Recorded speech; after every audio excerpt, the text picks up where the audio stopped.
He locked the door, smiled calmly, and said, "If you love me, you'll do this." That was the moment I realized my marriage was not about love. It was about control.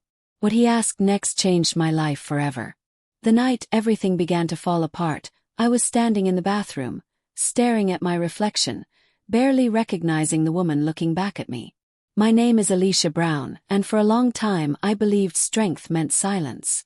I believed love meant sacrifice. I believed marriage meant endurance.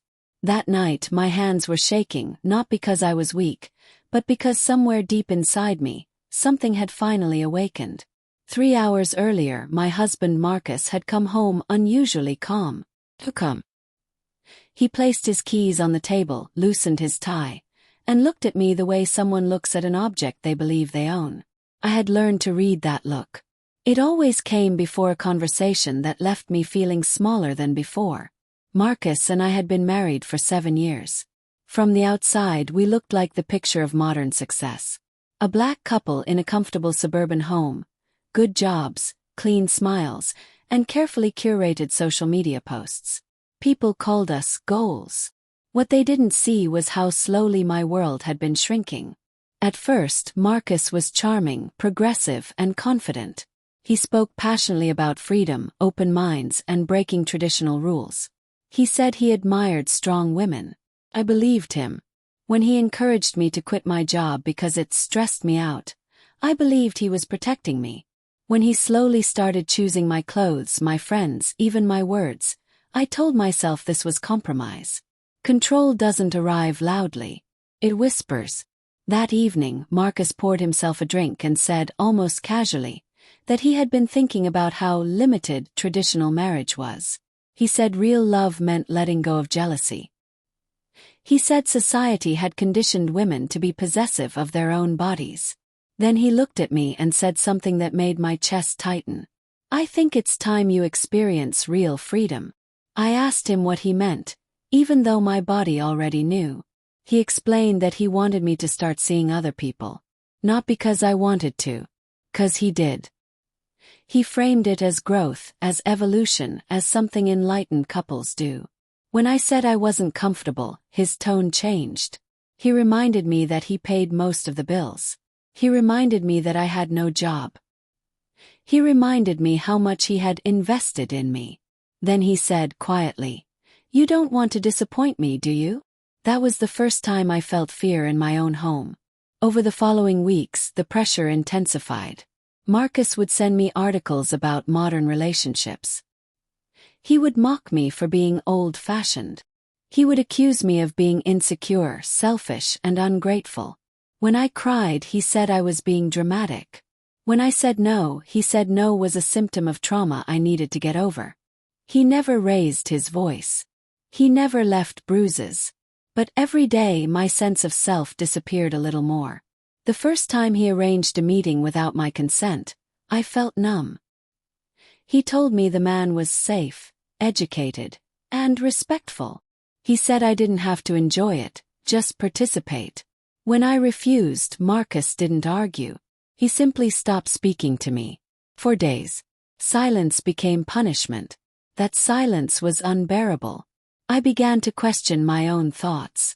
Was I being unreasonable? Was this what strong women did? Push through discomfort.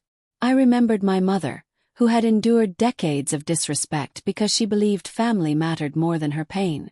I remembered how often black women are taught to be strong at the expense of themselves. But deep inside something felt wrong. Not morally wrong. Human wrong. One night, lying awake beside Marcus, listening to his steady breathing, I realized something terrifying. He didn't see my body as mine. He saw it as something negotiable.